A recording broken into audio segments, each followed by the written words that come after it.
Alright, so here we are taking a look at the Blackjack BJ5, supposedly a later tech upgrade of the Blackjack system.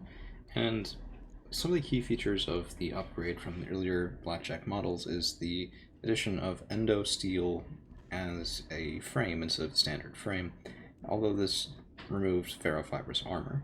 And the reason why they've done that, just before we do anything else here, is because basically free slots, so the space on the mech, the physical representation of space on the mech, doesn't have enough to accompany both. So endo steel takes up a lot of flexible slots, and so does ferrofibrous armor. So it's really one or the other type thing, and the sheer size of double heat sinks makes it just not possible to include both. So if you look at our heat efficiency here, talking about those heat sinks, we alpha strike with 60 heat, and we sink 60 heat. And this, on this mech design, on this chassis, looks to me to be a bit of a problem, and here's why. The range on these medium lasers is 360 meters. The LBX AC5, 840. What this says to me is I don't really want to be firing both of these at the same time, and it's not really the intention. You're going to be sitting back at long range plugging away with LBX AC5s, or you're going to be in that mid-range, close-range brawl where you do need to protect yourself, and therefore you're going to be firing off 6 medium lasers, which for a standard inner sphere mech at the time is pretty decent firepower, but this sort of splits the role, right? Like, I would be more comfortable with mid-range brawler if it dropped the LBX AC5s, had heavier armor, maybe a bit more mobility, and we only have a 180 core on here, and that moves this thing at 4.7, which is respectable, but not exactly anything crazy. We do also have 4 small jump jets, and the max jump on this thing is 4 tiles.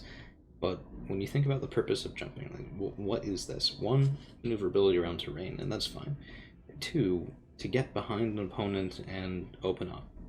But we're opening up with 6 medium lasers and basically nothing else. I mean, you can fire the LBX AC5's close range with cluster, and yeah, I don't know.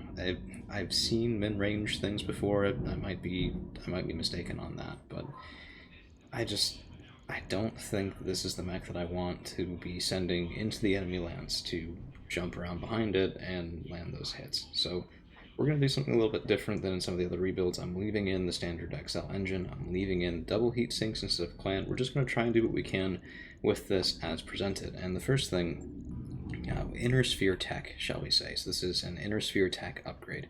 So we'll be ignoring things like, oh, I can just put in this clan LBX AC5 and I save a ton on each side and I can use that to max the armor. No, we're not doing that this time. What we will be doing is looking at the LBXs versus ultra autocannons. So LBX AC5 weighs 8 tons, deals 45 damage, and allows you to select between cluster and slug ammunition. Now, slug ammunition is like what you would normally think of for an autocannon. It's solid shot. Cluster, on the other hand, increases your accuracy slightly, increases evasion pips ignored, and turns it into a sort of shotgun with a higher chance of dealing critical hits, which, I mean, that is a legitimate purpose for this autocannon and something that this mech otherwise can't really do very well, right? Like that sort of crit seeking would normally be the realm of an LRM-15 or an LRM-20 rack. The thing is, plus 50% chance to deal critical hit with this weapon, 5 munitions gives you between 7 and 8 chances, basically. Well, it depends on how they do the math, I suppose. That's not necessarily true, right? Well, the equivalent there could be a little bit complicated, but if we take a look instead at the Ultra AC5, this deals 70 if you fire both rounds, and I guess they both would have to hit. So for 1 additional ton, we can deal 70, as opposed to 1 fewer ton dealing 45. Now, the obvious comparison here is the LBX AC5s take 16 tons to deal 90, which is way less weight efficient than the Ultra AC5, and just I think we have to make a choice here. I think this chassis can't reasonably hold both these LBX AC5s and simultaneously be okay with that close range brawl. So what we're going to do is we're going to pull those off, and we're going to pull off the other LBX AC5. We're going to throw in there a regular Ultra AC10. And we have 5 tons remaining now, but this Ultra AC10 deals 55 damage per shot, fires twice, 13 tons, 110 damage, so it's far more weight efficient per unit damage, and the max range is still 720, which, remember, the max range on the LBX AC5 is 840. A little bit is lost, but really not all that much. I mean, it's about 100 meters. It's not that catastrophic. You'd still be better off going for range with an AC2 or an Ultra AC2. What this does let us do, so we need ammunition for this, and the ammunition is relatively heavy, so we need, let's see, where is it? Ultra AC10. 10 shots, so Ultra AC10s will jam from time to time, but this still gives us 5 rounds of fire, so I'd say we need 2 tons of ammunition. We're going to throw that in where we have case already mounted in the hull. Now we have 3 tons of free space. So we're going to go ahead and max our armor, or at least see how close to max we can get it while still having an even ton left, which is my hope. Might not be able to get there. In fact, I don't think we will be able to. Yeah, no, not quite. So if we really wanted to max armor on this thing completely, we'd be using up the entirety of our remaining tonnage with this. And you know what? I think that's fine. I think that really is okay. I mean, we're alpha striking for 62, we're sinking 60.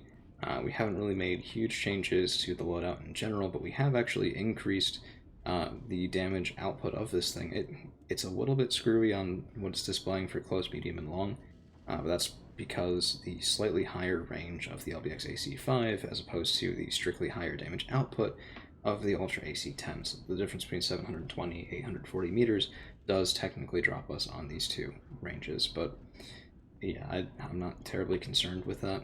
I think this is way more survivable for the intended role. You can still move this thing up with the rest of your lance. The XL engine is very fragile, and I mean, with the original armor scheme, you'd only have to blow through about 100 points of combined armor and structure, maybe 110, 115 points of combined armor and structure to completely kill this mech. Completely. Just blow through one of the torsos and it's done. And yeah, that assumes different clustering and all of this, but it's really not that big of a thing to overcome. So I think this would be far more effective as sort of this mid-range, still autocannon capable, but this mid-range brawler sort of Blackjack upgrade.